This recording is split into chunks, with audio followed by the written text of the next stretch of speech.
Hello and welcome to Fast and Factual. I'm Utsaf Parekh and we begin with updates from the Israel-Hamas war. Israeli Prime Minister Benjamin Netanyahu has told the White House that he rejects any move to establish a Palestinian state. This will be when Israel ends its offensive against Gaza. He added that all the territory west of the Jordan River would be under Israeli security control. This is Israel's sharpest rebuttal to its biggest ally, the United States, and its foreign policy. The White House responded by saying that the US would continue working towards a two-state solution. Israel has vowed to press on with the war until complete victory. Netanyahu said Israeli forces have destroyed two-thirds of Hamas's fighting regiments in Gaza. He says that Israel has destroyed 16 or 17 of Hamas's 24 organized combat frameworks.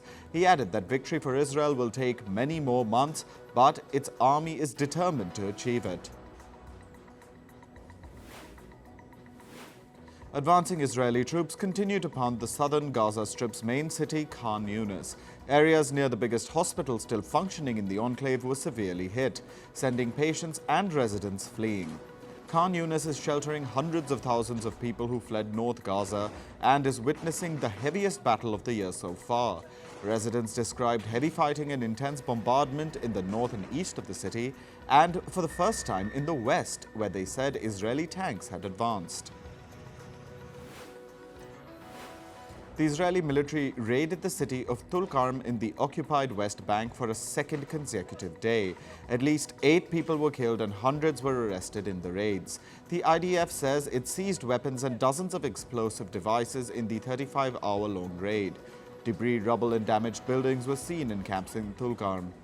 Israel has arrested around 2,700 suspects in the West Bank since the start of the war. Tensions from the Israel-Hamas war continue to spill over the West Asia region. A fierce face-off between the Iran-backed Houthi group in Yemen and the US and its allies continues. The US has carried out a 5th strike against the Houthis. Washington launched strikes targeting 2 Houthi anti-ship missiles. It says they were being prepared to be launched into the Red Sea. The US says it is acting in self-defense and responding to attacks on vessels in the Red Sea. The European Parliament stopped short of calling for an unconditional ceasefire in Gaza. EU lawmakers said this should happen only if hostages were released and Hamas was dismantled. 3 groups of EU lawmakers, the Socialists, Centrists and Greens, sought a resolution calling for a permanent ceasefire. However, the centre-right European People's Party, the largest group in European Parliament, narrowly pushed through an amendment during voting to adjust the text. On to other top stories now. North Korea says it has conducted a test of its underwater nuclear weapons system. The test of the nuclear-capable underwater attack drone named Hail-523 was carried out in the waters of North Korea's east coast. Pyongyang claims the test was in response to joint military drills by the US, South Korea and Japan. North Korea has warned the allies of catastrophic consequences. According to reports, Saudi Arabia is still considering an invitation to become a member of the BRICS bloc. The BRICS members invited the kingdom to join the bloc in August last year. Sources say Saudi Arabia is currently assessing the benefits of joining the bloc, as members China and India are the kingdom's biggest trading partners. Faisal Al Ibrahim, Saudi Arabia's economy minister, said the kingdom was still in a decision-making process. NATO will be holding its largest exercise since the Cold War. NATO forces will rehearse how US troops could reinforce European allies in countries bordering Russia. This will be on the bloc's eastern flank. It's to practice for a scenario of a conflict erupting with what it says is a near-peer adversary. Around 90,000 troops are due to join the Steadfast Defender 2024 drills that will run through May. More than 50 ships, including aircraft carriers and destroyers, will take part. 80 fighter jets, helicopters and drones, and at least 1,100 combat vehicles will be included. The U.S. Congress passed a short-term stopgap spending bill to avert a government shutdown. The legislation has been sent to President Joe Biden's desk with less than 2 days left before government funding runs out. The U.S. House of Representatives approved the bill in a vote of 314 to 108, with 107 Republicans and 207 Democrats supporting the proposal. However, 106 Republicans opposed the bill as hard-right members called for steeper spending cuts. Former U.S. President Donald Trump has urged the country's Supreme Court to put a swift and decisive end to the Colorado ruling that removed him from the state's ballot. A court filing submitted by Trump's lawyers says that chaos and bedlam would be unleashed if other states followed Colorado and banned him from primaries. The state of Colorado's top court banned Trump in December, accusing him of engaging in insurrection over the 2021 U.S. Capitol riot. Turkey's first astronaut, along with 3 European crew members, embarked on their first voyage to space. They took off from the U.S. state of Florida to the International Space Station. The crew is traveling in a SpaceX Crew Dragon capsule and will reach the ISS after 36 hours. This is the first private mission arranged by a Texas startup called Axiom Space. A Thai man has been sentenced to 50 years in prison for criticizing the monarchy. This is the longest jail term handed down under the kingdom's strict lèse-majesté laws. It comes as Thailand ramps up legislation against pro-democracy protesters. Mongkol Thirakot, a 30-year-old former pro-democracy activist, has been sentenced over posts on his personal Facebook account. Thailand's lèse-majesté law punishes anyone who is critical of King Vajiralongkorn and his family. Moving to some weather and climate updates, cold wave and thick fog continue to plague parts of North India. The low visibility also caused massive traffic disruptions. Several flights were delayed and cancelled at the New Delhi airport due to the weather. India's weather department predicts that the situation will continue for the next few days. Refugee camps in northwestern Syria are battling a severe crisis as heavy rainstorms caused floods in the region. The floods have inundated over 1,700 tents across 65 refugee camps. The humanitarian situation remains dire in northwestern Syria. At least 6 people have reportedly died in floods caused by heavy rains in western Bolivia. 2 people have been reported missing. The rain caused a river to overflow, which destroyed over 95 houses.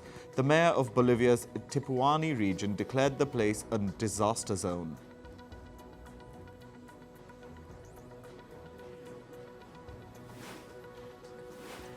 The European Union Council and Parliament have united for a provisional deal to lower carbon dioxide emissions. The deal aims for a 90% carbon dioxide emission cut for trucks and coaches by 2040. According to reports, heavy-duty vehicles contribute to more than a quarter of greenhouse gas emissions in the EU. The agreement also set a zero-emission target for urban buses by 2035. Meanwhile, the residents of Paris experienced 4 centimeters of snowfall. Authorities advised people to avoid driving as several roads were closed due to the snow. France's weather service issued warnings of black ice and floods for some parts of the country. Heavy snowfall carpeted parts of Belgium as well. The capital of Belgium, Brussels, received up to 5 centimeters of snow. Belgium's Royal Meteorological Institute issued a snow shower warning on Thursday. Much of the U.S. is gripped by freezing sub-zero temperatures caused by an Arctic blast. At least 14 people have died in Tennessee in the south in incidents linked to Winter Storm Heather. In the Northeast, New York State is witnessing heavy snowfall. New York City and Buffalo were buried in deep snow after a massive storm. In the Midwest, in Nebraska, streets and homes were covered in thick snow with fierce winds. The U.S. National Weather Service said the severe weather would persist through today. Moving to business and tech, cold weather conditions are impacting businesses and consumers in the American city of Chicago. Tesla drivers are facing difficulties in charging their cars due to below freezing temperatures. Owners are reporting that car batteries are dying in the severe conditions. Many Tesla drivers have complained that the car's batteries are barely able to hold a charge of 20% despite keeping them plugged overnight. Chinese tech giant Huawei has set up a separate smart car unit. Huawei CEO said that the company aims to manufacture and sell intelligent car systems and equipment. The tech manufacturer has already accumulated capital worth $140 million to accelerate its new car unit. Huawei jumped into the electric vehicle race in 2021. Social media platform Reddit plans to launch its initial public offering or IPO in March this year. As per reports, Reddit confidentially filed for an IPO almost 2 years ago. The San Francisco-based firm is currently valued at about $10 billion. This will be the first major IPO for a social media firm since 2019, when Pinterest went public.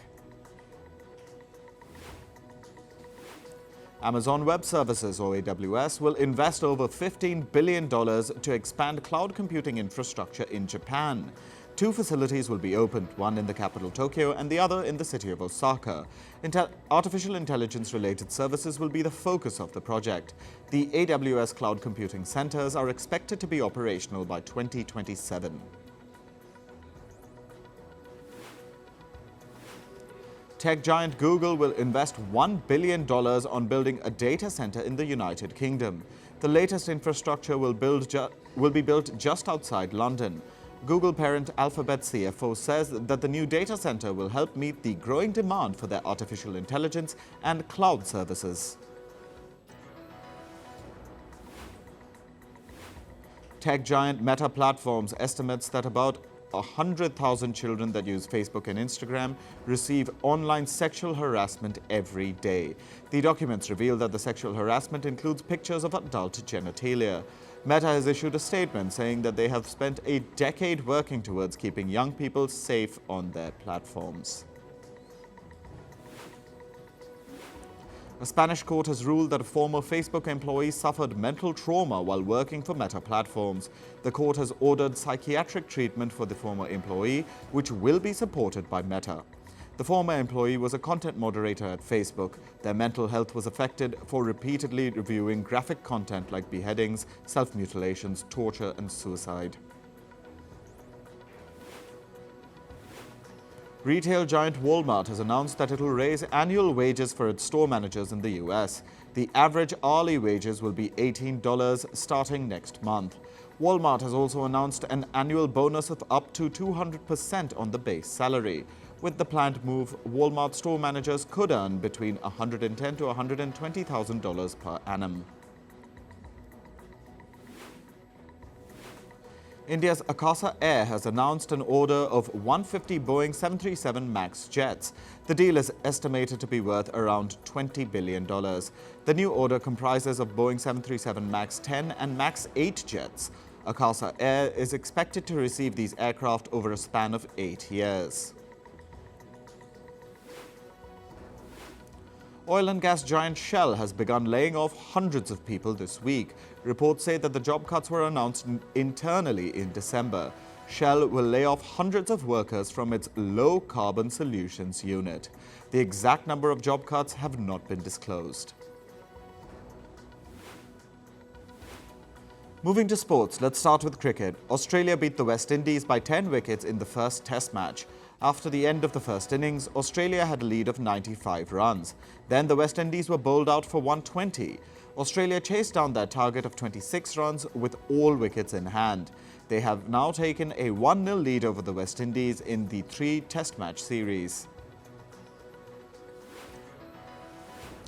Coaches Mickey Arthur, Grant Bradburn and Andrew Putnick have resigned from the National Cricket Academy of Pakistan. They have informed the Pakistan Cricket Board that they will continue with their roles only until the end of this month. The trio had earlier been sacked from their coaching positions from the Pakistan's men's team. The mass resignation comes after the coaches were demoted from the national team to coaching youngsters at the academy. Indian batter Surya Kumar Yadav underwent a successful groin surgery in Germany. Yadav shared a post-operation update on his social media. He had sustained the injury during a match against South Africa last month. 33-year-old Yadav says he plans to be fit before the Indian Premier League begins in the second half of March. In football, Egypt drew 2-2 with Ghana in last night's Africa Cup of Nations match. Egypt lost their ace striker Mo Salah, who was escorted off the field due to a hamstring injury in the first half. Mohamed Kudus of Ghana scored a double with a goal in each half. Egypt's Omar Marmoush and Mustafa Mohamed scored to end the game tied at the final whistle.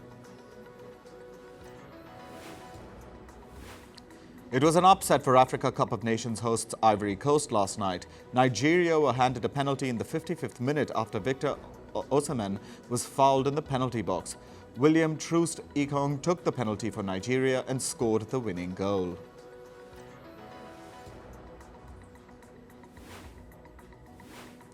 French police raided the Finance Ministry's tax administration offices last night. They have launched an investigation into the transfer of Brazilian forward Neymar from Paris Saint-Germain to Saudi club Al Hilal. Officials are suspecting that favorable tax treatment was given to PSG as part of Neymar's transfer. The Finance Ministry and PSG have not yet provided a statement. Meanwhile, the French police have threatened to disrupt airports during the Paris 2024 Olympic Games. The authorities say they will go on strike at French airports if their demands for higher pay and better working conditions are not met. French police have been demonstrating in the capital city of Paris since the start of this year. They are demanding a special Olympic bonus of over $2,000 for performing duties during the upcoming Olympic Games. In tennis, Italy's Yannick Sinner is having a strong run at the Australian Open. Italian Sinner thrashed Argentine Sebastian Baez 6-0, 6-1, 6-3. The world number 4 has now become the third player to advance to the fourth round. Sinner will next face Russia's Karen Khachanov on Saturday. World number 2 Aryna Sabalenka continued her domination at Melbourne. The Belarusian beat her Ukrainian opponent Lesia Surenko 6-0, 6-0 in straight sets. Sabalenka finished the match in just 50 minutes. She will next face American Amanda Anisimova in the fourth round of the Australian Open. There was a major upset in the women's singles at the Australian Open last night. World number 3 Elena Rybakina was sent crashing out of the tournament. Unseeded Russian Anna Blinkova beat the Kazakh Rybakina 6-4, 4-6, 7-6 in a nail-biter match. Blinkova next faces world number 26 Italian Jasmine Paolini tomorrow. In entertainment news, 2 New York City residents have sued Madonna of unconscionable, unfair and/or deceptive trade practices. The complaints allege that the singer has repeatedly failed to start her concerts on time. It added that due to the delayed concerts, the fans were left with limited and overpriced transportation options to reach home. Madonna has not yet responded to the lawsuit. Singer Doja Cat has allegedly been abused by her brother. The claims have been made by the rapper's mother, who said that her son harmed her daughter and even knocked her teeth out. Doja Cat's mother approached a court seeking protection for herself, the rapper, and her 13-year-old grandson. The nomination list for this year's BAFTA Film Awards were announced yesterday. Oppenheimer leads the pack with 13 nominations. Gothic comedy Poor Things followed with 11. Killers of the Flower Moon joined the club with 9 nods, and Barbie got 5. The BAFTA award ceremony will take place in London on the 18th of February. Timothée Chalamet's Wonka has crossed the $500 million mark at the box office. For director Paul King, this number brings huge relief, and he says that this was the biggest thing he has done in his career so far. Calling Wonka an expensive film, King says that he was initially nervous about whether it would find a place or not. Wonka has also been nominated for the Outstanding British Film category of the BAFTA Awards. The cast and crew members of Poor Things had pulled a prank to make Mark Ruffalo believe that he would be replaced by Oscar Isaac. Buffalo revealed in an interview that the team brought Isaac to the set when he was shooting in the adjacent studio. Isaac told him jokingly that it's not going to work out, which for a moment made Ruffalo think that he was being replaced. Ferrari actor Penelope Cruz opened up about her fear of driving. She said in an interview that when she was 8 or 9 years old, she saw her sister getting hit by a car. Her sister survived the accident, but Cruz says that the trauma stayed with her. According to reports, Aquaman and the Lost Kingdom will release on an OTT platform on the 23rd of January. Due to the film's low business at the box office, it is reportedly getting an early OTT release. The Jason Momoa starrer was released in theaters on the 22nd of December. Aquaman and the Lost Kingdom is a superhero film revolving around the character of Aquaman from the DC universe. The premiere of the 4th season of the TV series The Chosen was held in Los Angeles. The story revolves around the life of Jesus of Nazareth and his community. The film stars actors Jonathan Rumi, Elizabeth Tabish, and Shahar Isaac in pivotal roles. The latest season will premiere in theaters in 2 parts from the 1st of February. Selena Gomez is gearing up for a magical return to the small screen. Gomez and David Henry will be reprising their roles for the sequel of Wizards of Waverly Place. The sequel will move the magical legacy forward with an intriguing storyline. The first season of the show aired from 2007 to 2012. The guitar collection of British musician and former Dire Straits frontman Mark Knopfler is up for auction. The auction house in London will coordinate the sale on the 31st of January. The proceeds will be given to a charity in London. That's all for this episode of Fast and Factual. Thank you for watching. Stay tuned to Firstpost.